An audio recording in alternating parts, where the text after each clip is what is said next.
Bonjour et bienvenue à cet nouvel épisode de la deuxième saison de Balado de l'AQPF, le balado où l'AQPF s'invite au congrès cette année. On est avec Benoît Chaussé et Nancy Harvey, deux membres de nos sections qui présentent des ateliers qui ont quand même une parenté. Et c'est justement ça qu'on va aborder aujourd'hui. Allô? Bonjour. Bonjour. Hey, comment ça va à date le congrès? Ça va bien? Vraiment. Numéro 1. Je suis vraiment fier. Fatigué. Oui, il faut dire que Benoît et moi dans l'équipe organisatrice cette année, fait que c'est quand même un bon 3 jours, hein? Oui, un bon 3 jours. Nancy, tu as fait ton atelier ce matin. Comment Oui. ça s'est passé? Ça s'est super bien passé. On a eu un bel accueil. Les gens avaient l'air contents aussi. Puis j'ai déjà plusieurs courriels dans ma boîte courriel en lien avec ça. Pour continuer. En fait, pour avoir accès au matériel dont on a parlé ce matin. Super. Fait que justement, le but, c'est qu'on va aller voir un peu c'est quoi les dispositifs que vous avez proposés. Parce que même, c'était clairement indiqué dans ton résumé de communication que c'était à la suite d'une conférence donnée par Benoît que vous vous êtes inspiré pour être capable de développer le dispositif en lecture. Fait que je vais me tourner d'abord vers Benoît pour voir un peu c'était quoi le dispositif, qu'est-ce qui t'a amené à le faire, puis ensuite on reviendra en lecture. C'est bon? Bien sûr. Hey. En tout cas, wow, ce matin, parce que j'ai assisté. Puis, Puis tes impressions? j'étais tellement fier. Vraiment, là, c'est incroyable de voir comme tu as une idée, tu enseignes, tu veux que ça marche, puis là, ça fonctionne, tu partages. Puis après avoir partagé, il y a des gens qui prennent ça, puis qui font autre chose. Puis ça continue. Ça fait des petits... Non, ça, j'étais vraiment incroyable de tout le travail qu'il y a en arrière, parce que eux, ils préparent je vais la laisser faire, mais des fiches, des questions, tout ça. Puis ça, c'est tout un travail en écriture. Moi, je travaille avec l'élève. Oui, Donc, ses productions, son son raisonnement. Donc, pas de matériel didactique à préparer, à part avoir un bon multi puis un Becherel. C'est les outils que j'utilise. Donc, mais ta question de départ, c'était quoi, donc? Ben là, Benoît, ça fait quand même quelques années, ça a été ton sujet de maîtrise, donc Oui. l'écriture zéro faute, si je ne me trompe pas. Exact. Comme méthode, on va commencer là, parce que moi, j'ai pas encore assisté à ta conférence. Elle est toujours complète. Fait que je me suis dit, on va l'inviter en balado, je vais l'avoir en direct, puis je vais être capable de comprendre ce qui se passe. Fait que l'écriture, zéro faute. C'est ça. L'écriture, zéro faute, bon, premièrement, il faut comprendre, avec mes 35 années d'enseignement, mais ça faisait 25 ans à peu près, quand tu dis, j'ai fait ma maîtrise, c'était en 2012, j'ai commencé. Puis en 2012, moi, j'avais commencé en 88. Fait que, on calcule ça, ça fait à peu près 24 ans, et j'enseignais, puis je n'étais pas satisfait. Mm-hmm.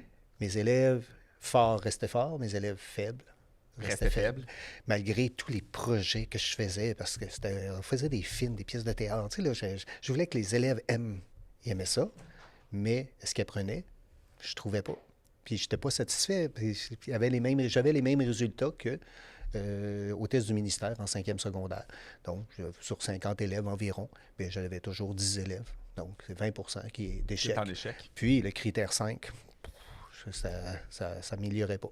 Donc, Et je donne un cours à l'UQAT qui s'appelle efficience cognitive. Donc, efficience, c'est faire mieux les choses plus vite en faisant moins d'efforts. C'est un merveilleux cours. On parle de plein de choses, motivation, impulsivité, gestion de la mémoire, tout ça.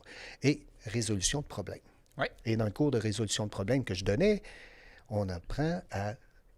Quand on fait quelque chose tout le temps, la même chose qui ne marche pas, comme vous en avez parlé ce matin, bien, ça ne marche pas. Fais-le 1 fois, 2 fois, 20 fois, 30 fois, 1000 fois, ça ne fonctionnera toujours pas. Mais depuis 1986, les résultats au test du ministère sont stables pour le critère orthographique. Voilà. Puis là, j'ai dit, ça se peut pas. Comment ça se fait? Il y a quelque chose qui ne marche pas.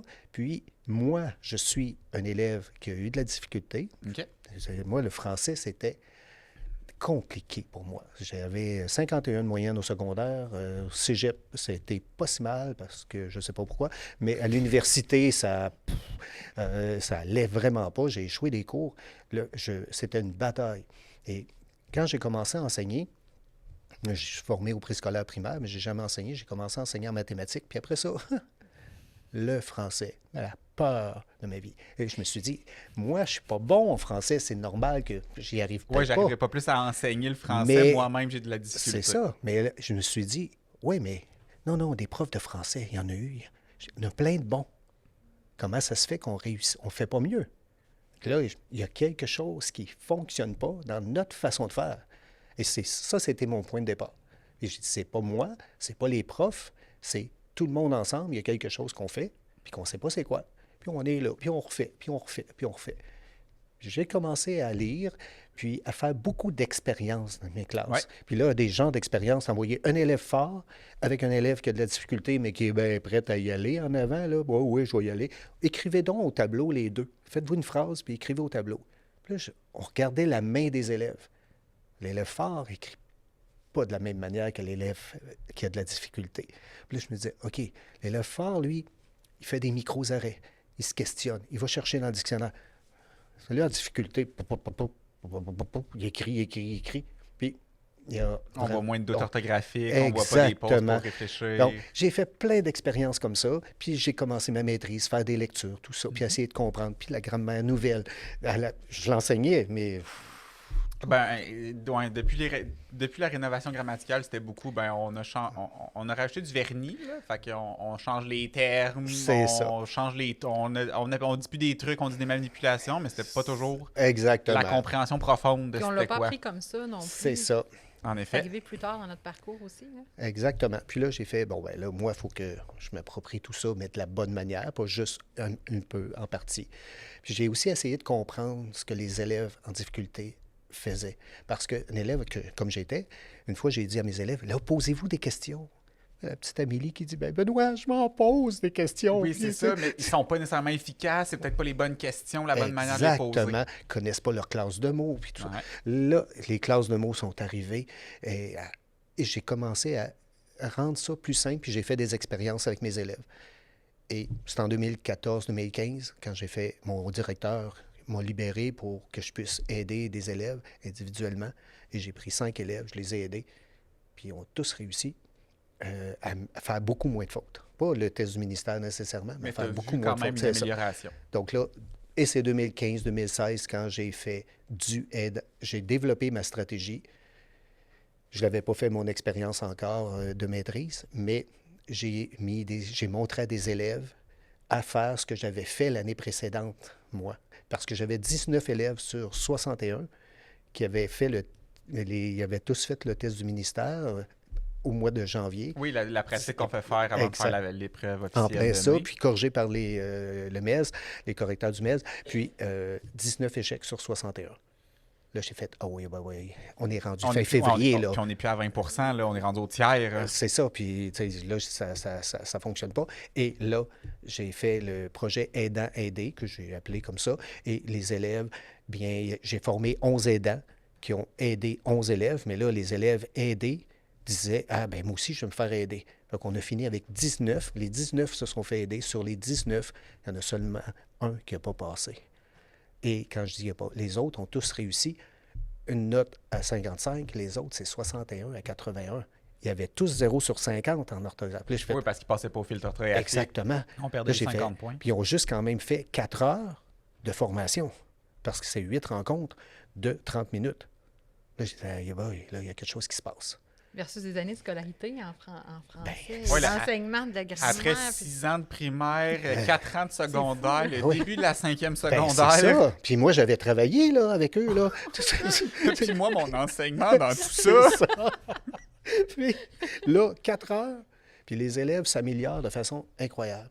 Là, j'ai fait, OK, là, on touche quelque chose. En réalité, j'ai comme compris avec ma recherche que ce que l'élève écrit, doit être important. Donc, c'est pas... Oui. Je fais pas de cahier d'exercice, pas d'homophone. Toutes ces choses-là, j'ai coupé ça complètement. Et j'ai un élève qui me disait, moi, je fais les homophones. Non, tu vas pas faire les homophones, j'en veux pas. C'était vraiment quelle classe de mots.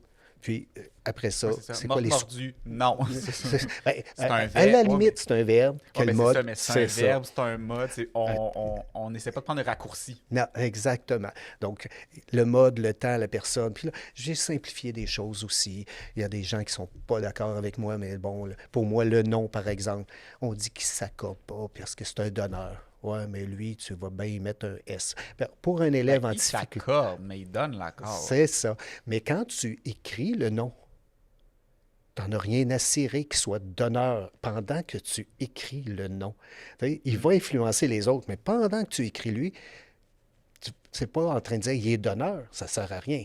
après ça, quand tu vas écrire ton déterminant, d'ailleurs, dans une petite vidéo, il y a un élève qui dit « Hein, il est en train d'écrire l'heure, quelque chose. » Puis il dit « C'est la première fois que pendant que j'écris un mot, je me rends compte qu'il faut que je réfléchisse au mot qui s'en vient avant d'écrire mon... » Oui, parce que je réfléchis, OK, le nom que je vais avoir est pluriel, l'heure va prendre son S Exact. tout de suite. Mais ça, c'est de la métacognition qui est en train de développer. Donc là, ce que je voyais, c'était des réflexions incroyables des élèves et aussi une motivation. Les élèves, vraiment, les épaules se relèvent. Puis après 4 rencontres, 5 rencontres, l'élève me regarde et dit « Là, Benoît, si je fais ça tout le temps, là, ça veut dire que... » Oui, ça veut dire que je pourrais réussir. Oui, en plein ça. Il y a une confiance, il y a un sentiment de compétence qui se développe. Et là, OK, là, j'ai comme compris comment faire.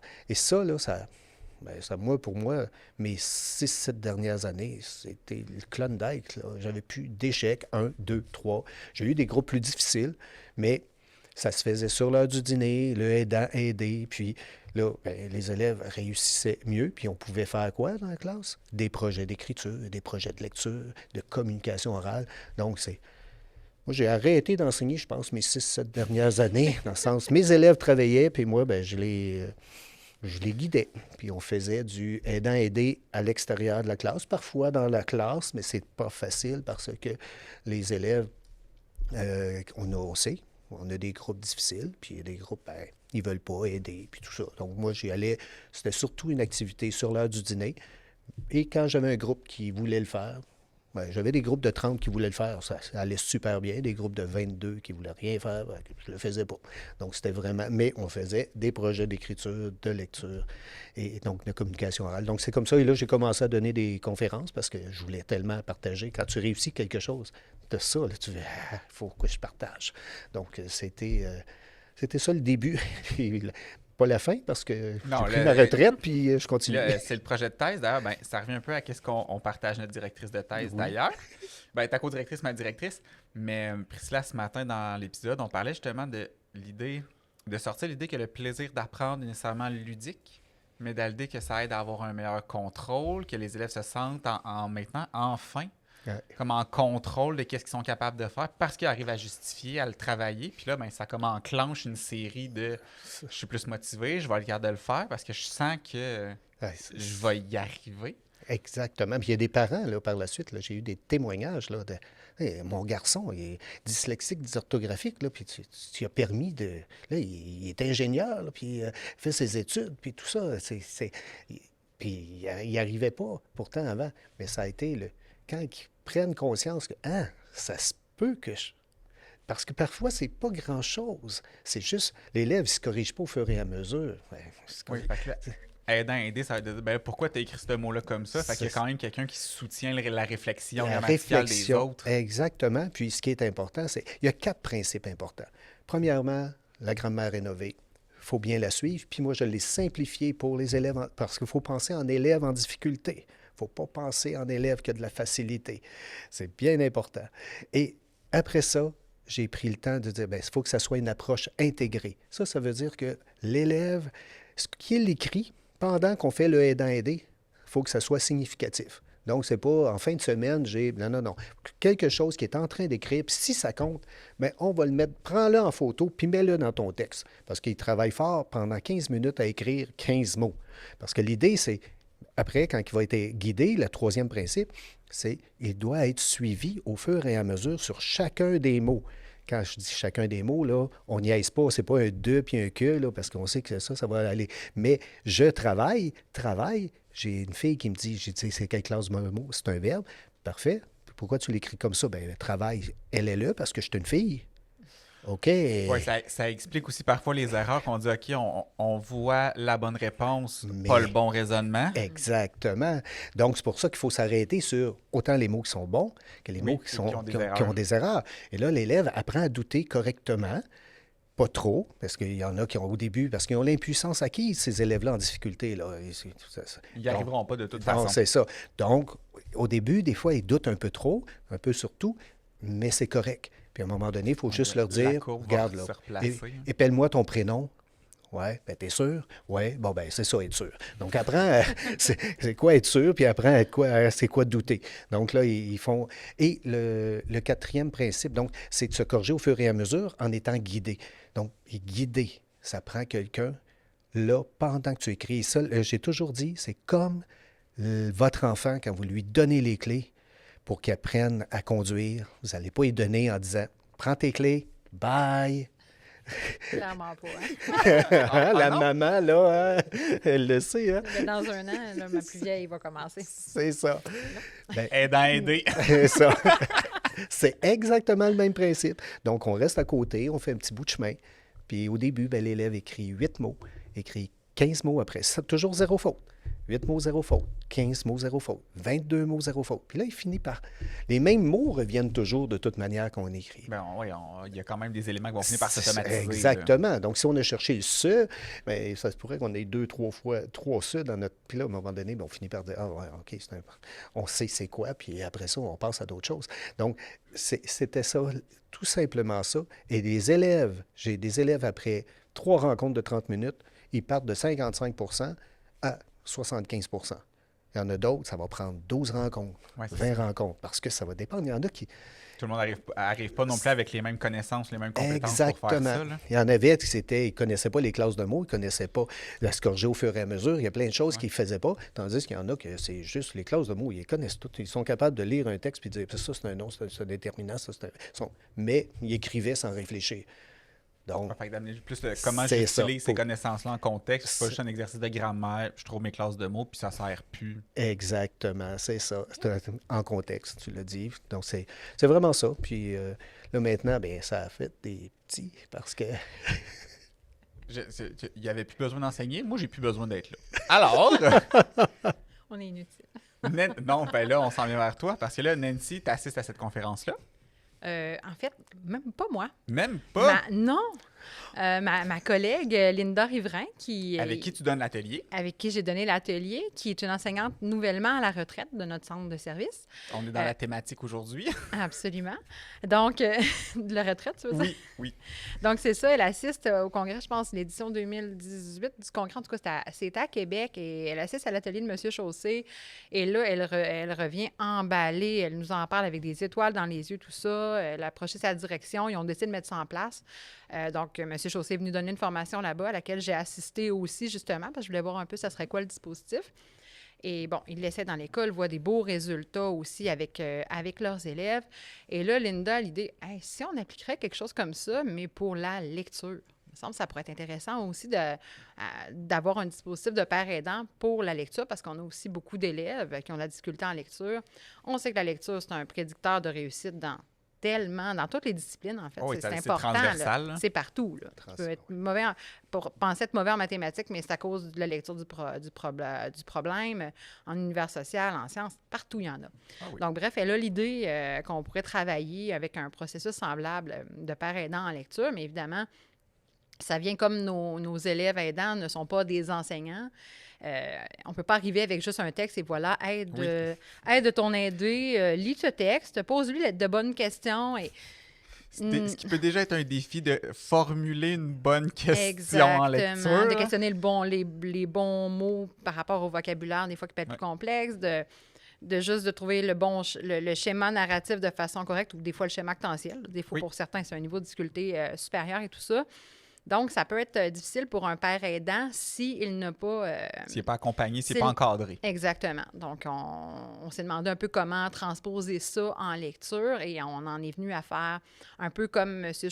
Chaussé, des carnets, un carnet de lecture avec un peu les questions qu'on peut poser à l'élève, avec des éléments qui sont propres au genre à l'étude, aux différents niveaux, parce qu'on a quand même du matériel de 1 à 5, pour des textes narratifs, pour des textes courants aussi.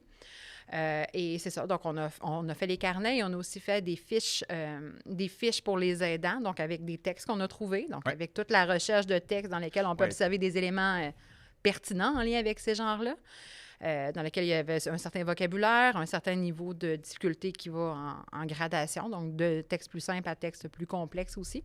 Donc, on a fait les fiches de père aidant, puis on a fait aussi les fiches de père aidé. Donc, le même texte, en fait... sans toutes les annotations que notre aidant a, évidemment, mais en respectant quand même comment dire, les lignes, toutes pareilles aussi, la pour pas même que... mise en page, puis La juste même mise en rajouter page. des éléments à l'autre. Exactement, parce que sinon, on ne veut pas non plus que notre aidant qui a déjà à gérer Oui, cette à fiche-là et à mobiliser beaucoup vérifier d'éléments. si où dans le texte de l'autre les mêmes éléments. Donc, on avait quand même une cohérence à avoir là dans notre matériel, mais on voulait quand même offrir un certain clé en main à notre élève aidant parce que il n'est pas un mini-enseignant, il est un élève compétent, Oui, mais lui-même compétent en en lecture, apprentissage. mais qui lui-même est en apprentissage. Puis c'est sûr qu'un peu comme les élèves qui vont être pères aidants en écriture, bon, ils ont un enseignement, bon, même si on voit bien que ça ne sert à rien, comme on l'a dit. Non, mais ils ont quand même un enseignement de leur enseignant en français. Mais 30 minutes 8 fois, c'est une année d'enseignement. oui. Mais bref, c'est ça, nos élèves, ce qu'on dit aussi, c'est que c'est important quand même que dans leur classe, ils aient reçu l'enseignement en français en lien avec le genre qui est vu. Là. Donc, le père aidant n'est pas là pour venir enseigner là-dessus.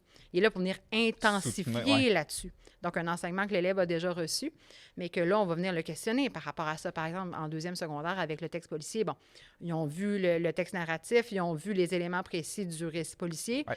Puis là, maintenant, bien là, le père aidant peut venir soutenir On va travailler d'autres textes policiers, avec des stratégies qu'on a déjà vues. Les caractéristiques du texte, avec les personnages, les repères de temps et lieux.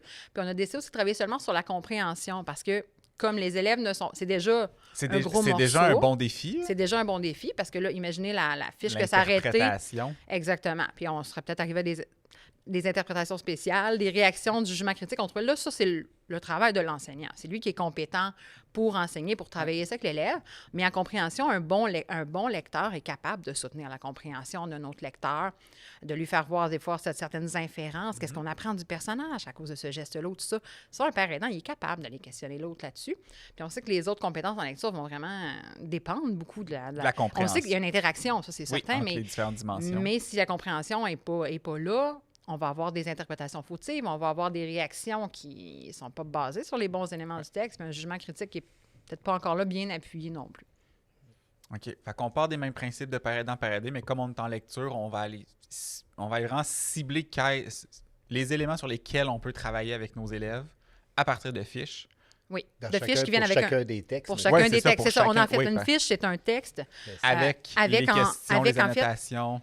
Oui, en fait, même en premier, ce qu'on a, c'est une intention de lecture. Donc, on part avec des intentions parce que nous-mêmes, souvent, quand on va lire quelque chose, on veut s'informer sur tel sujet, on va écouter une vidéo ou quelque chose pour s'informer, mais on sait sur quoi.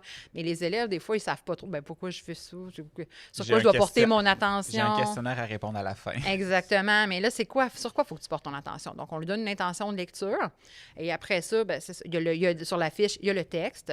Et pour l'aidant, c'est ça. Il y a des annotations en lien avec l'univers narratif ou avec le genre courant. Il y a des questions qu'il peut poser à son aidé. Il y a les éléments qui sont soulignés aussi, par exemple les indices de temps, les indices de lieu, les éléments pertinents en lien avec les personnages ou dans un texte argumentatif, s'il y a des arguments, des contre-arguments, s'il y a de la modalisation, par exemple, il y a des choses comme ça. Donc, on fait des choix par rapport aux différents genres et le texte est annoté pour ça et l'aider, en fait, va lui-même aller annoter son texte. Puis l'aidant, avec la fiche, va être capable de lui dire sur quoi faire porter son attention. Bon, est-ce que tu remarques de quoi dans ce paragraphe-là? C'est quoi l'idée importante?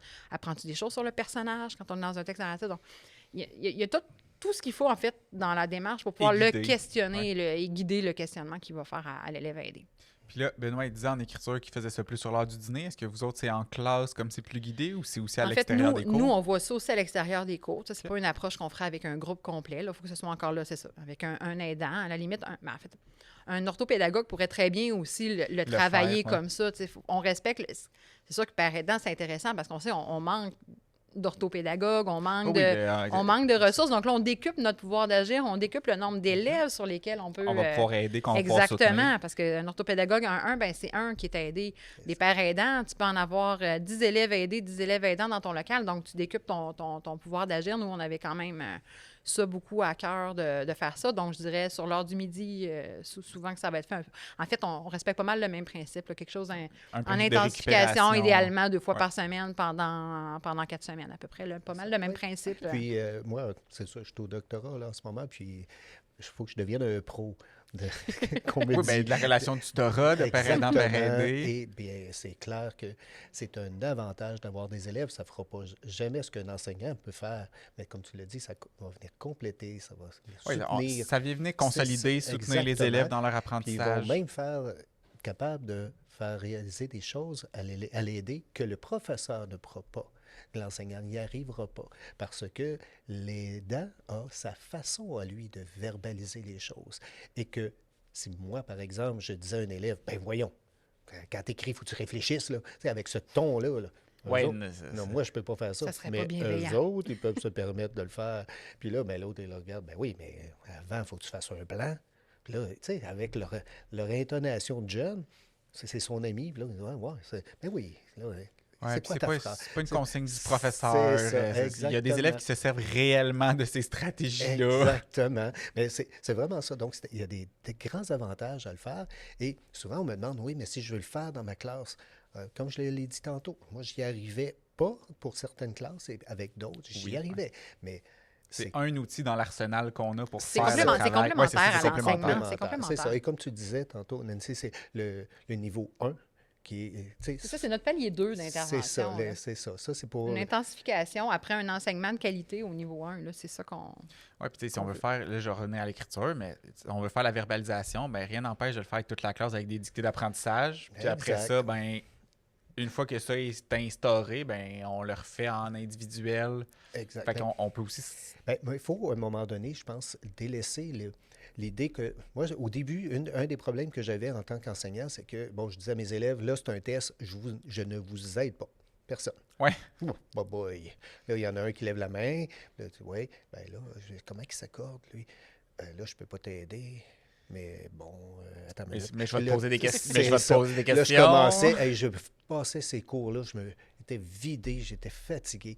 Puis, justement, à un moment donné, j'ai comme compris, OK, ça, c'est mes cours, on est toujours en test. Moi, je dis à mes élèves, Ah oui. est-ce que ça compte? J'ai dit tout compte. Évaluation service des apprentissages. C'est ça, On va exactement. développer Et tes là, j'ai compétences. Tu fais compte pour te développer. C'est Ah ça. Et là, en faisant ça, mais ça a été merveilleux parce qu'à un moment donné, quand je n'aidais pas, là, parfois, je disais, là, je vais te poser des questions. Es-tu sûr? C'est quelle classe de mots? Et c'est quoi la règle de cette classe de mots-là? OK, je viens de poser des questions. Quelles sont mes questions? Ben, t'es-tu sûr? Parfait. Bon, ben maintenant, Est-ce que tu te les ai posées? es-tu capable de te les poser? Ouais, c'est vrai. Est-ce qu'elles sont compliquées? Ben non. Ben, c'est ça. Fait que pose-toi les. J'avais Mais des comme- élèves de 5e secondaire. Oui, là, c'est ça. Parce que l'élève de première, pauvre élève de première Mais comme je secondaire, disais, tu les connais. je l'ai testé avec ma fille au primaire qui avait vraiment de la difficulté en écriture, justement. Je l'ai fait pendant presque 2 semaines, lui poser des questions, lui faire écrire un texte, lui poser des questions constamment. Puis là, ses notes en écriture ont augmenté de façon fulgurante. Là. Incroyable. Et là, elle me disait, maman, pendant l'examen d'écriture, là, c'est comme si je t'entendais me poser les questions. Fait qu'on, j'y crois. Ça va créer d'autres problèmes plus tard. Mais pour l'instant, en écriture, ça Double personnalité. va. Comment tu te corriges? Ben, j'entends ma J'entends mère ma mère. qui me dit, c'est quoi la classe de mots? Mais les Est-ce que tu élèves- connais la classe de mots? Pour le vrai, les élèves disent ça. Ben oui, par ben- la suite, ils disent, j'ai l'impression de l'entendre. Puis, Tu automatises le doute que nous, on est capable d'avoir comme experts. exactement. Il y a des élèves. Faut comprendre qu'il va y avoir des élèves. J'ai vu des élèves ayant beaucoup de difficultés qui, justement, ne développaient pas ça. D'entendre puis de l'intérioriser. Ce que j'ai fait, OK, maintenant, dans ce cas-là, c'est toi qui vas être l'aidante. Oh. Oh, parce que tu vas devoir Stratégique. poser les questions, Exactement. les verbaliser. Et pour le vrai, là, Ça- j'ai vu l'élève faire OK, vas-y, pose des questions. Puis elle ne parlait pas. OK, j'ai dit, là, j'ai compris. Donc maintenant, je vais OK, Magali, c'est quelle classe de mots? Là, je dis ça, c'est Juliette qui est à côté de moi. Là. Vas-y, Juliette, répète. Quoi? Ben, qu'est-ce que je viens de dire? Ben, c'est quelle classe de mots? Tu sais, c'était robotique au début. Là, je dis, OK, j'ai dit, toi, quand je t'aide, tu es là, puis tu fais les choses que je te demande, mais Automatique. c'est ça, elle ne Ouais, c'est l'intériorisait pas. Donc là, elle l'a développé, et le plus beau cadeau que j'ai eu, c'est l'année suivante, elle est au cégep, elle me texte, j'ai écrit un texte de 400 mots, j'ai eu 7 fautes. Wow! Donc, ça a fait OK. Là, elle l'a intériorisé. Là. Oui, là, c'est ça. correct. Là, la stratégie est assez placée. Voilà. Donc, c'est important. À un moment donné, il va y avoir des résistances. Il va y avoir, c'est pas tout le monde pareil avec le type de difficultés qu'ils ont, mais dyslexie, dysorthographie, c'est incroyable. Ça a aidé des élèves qui avaient de grandes difficultés. Puis, wow! Puis là, je suis sûr que ce que vous faites là avec la lecture, il doit y avoir des élèves qui doivent dire hey, je peux lire puis comprendre. Je pense que ça, tu sais, aussi, l'approche peut vraiment aider les élèves déjà qui sont compétents. Là. Je pense qu'eux autres aussi, à autant force en d'être lecture qu'en aidant, écriture. Ça t'amène aussi tout le temps en réflexion. Là. Eux aussi, c'est ça, ils ont un gain, c'est certain, avec ça. Là. Ils améliorent leurs compétences. Moi, je vérifiais justement les notes des autres élèves, des élèves J'ai aussi. vu des élèves, là. Tu sais, avec moi, il y avait toujours comme 85, 88. Puis, ben oui, mais tes idées sont un peu... ça allait, mais je vais vous parler, là, tu peux dépasser ça, là. Mais pendant qu'il Depuis que aidait le l'élève... monde est mort. C'est ça. Un classique. C'est ça. Mais c'est vrai. Il y en a un d'ailleurs qui dit moi, j'aime bien commencer avec depuis une dizaine d'années. Ah, ben oui. Ça s'applique à tout. Peu importe le sujet. Depuis une dizaine d'années. C'est ça. Mais je la vois aider l'élève, puis à un moment donné, elle dit c'est tellement génial. Lui, il sort des façons de parler, des figures de style. Puis là, il dit lui, elle là, est partie de 85, puis au test du ministère, 98. J'ai fait boy, celle-là, elle était tellement fière parce que là, elle a commencé à se découvrir. Elle est en contact avec l'écriture, elle voit d'autres personnes qui écrivent, Voilà. le processus en plus en direct. Là. Exactement. Puis j'ai vu des élèves aider 3 élèves. Puis là, elle disait Benoît, comment je pourrais faire, moi, pour m'améliorer? J'ai dit, veux-tu que je sois ton aidant? Puis là, je l'ai aidé. Après 3 rencontres, il me regarde et il dit, ouais, OK, là, j'ai compris. Laisse-moi aller. Puis 92, 94, là, lui, c'était les participes passés. Il n'y arrivait pas, pour lui, de comprendre, bien, même s'il connaissait toutes les règles par cœur. Oui, rendu en contexte, c'était pas... C'est ça, il n'arrivait pas à se questionner de la bonne manière. Pouf, ça a tout changé. Donc, voilà. Wow. Écoute, on va conclure sur cette note positive. Merci à vous deux d'avoir participé. Ça a été vraiment une discussion intéressante. Et je saurai enfin c'est quoi l'écriture zéro faute après 2 années de congrès. C'était le temps. Oui. Demain, je présente. Oui, c'est ça. Je passerai demain matin à ta conférence. Fait que, bonne fin de congrès. Merci. Puis au plaisir de vous revoir.